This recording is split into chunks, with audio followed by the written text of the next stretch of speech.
મહત્વના સમાચાર અમરેલીથી આવી રહ્યા છે। અમરેલીમાં 24 વર્ષીય યુવતી પર જીવલેવા હુમલાનો મામલો સામે આવ્યો છે। પીડિતા યુવતીને મળવા કોંગી નેતા જેમની ઠુમર હોસ્પિટલ પહોંચ્યા હતા। પીડિતા હેતલને મળીને જેની ઠુમરે હુમલાખોર અંગે વિગતો મેળવી હતી। જેની ઠુમરે યુવતીના પરિવારને મળી સાંત્વન પાઠવી હતી। જેની ઠુમરે પીડિતાને મળી સરકાર પર આકરા પ્રહારો કર્યા હતા।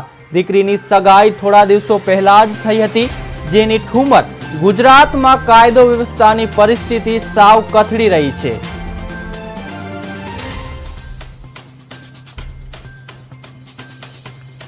અમરેલી ખાતે ભાગો ભવાની મંદિરના પટાંગણમાં દીકરીની નિર્મમ હત્યા કરવાનો પ્રયત્ન થયો। એના ગળાના ભાગે ચાકુના ઘા મારીને જે ગંભીર રીતના ઘાયલ કરી છે। આજે સિવિલ હોસ્પિટલ ખાતે આ દીકરીની ખબર અંતર પૂછવા માટે આવી એના પરિવાર સાથે ચર્ચાઓ કરી। દીકરીની સગાઈ પણ થોડા વખત પહેલાં થઈ હતી, એના પરિવારજનો સાથે પણ ચર્ચાઓ કરી।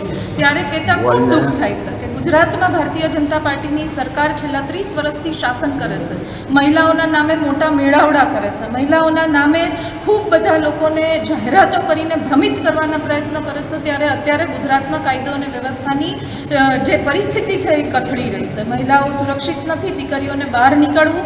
અમરેલી જેવા નાના સેન્ટરમાં પણ જો આવા ગંભીર બનાવો બનતા હોય તો સરકારે વિચારવું જોઈએ। પાછળના વખતમાં પણ આવા બનાવો બન્યા, એના પરથી કોઈ પણ પ્રકારનો બોધપાઠ લીધેલો નથી અને દાખલારૂપ સજા નથી થઈ, જેના ભાગરૂપે ફરીને આવા બનાવો બનતા જાય છે। એટલે આપના માધ્યમથી ભૂપેન્દ્રભાઈ પટેલની ભારતીય જનતા પાર્ટીની 156 સીટવાળી સરકારને હું વિનંતી કરું છું કે મહિલાઓની સુરક્ષાની વાતો ફક્ત મંચ ઉપરથી નહીં પણ ગ્રાઉન્ડ ઉપર પણ એ સુરક્ષા માટેના પગલાઓ આપે લેવા પડશે। આવનારા સમયમાં માતાના ગર્ભે ઘૂમવા માટેનો પર્વ એટલે નવરાત્રિ આવી રહી છે।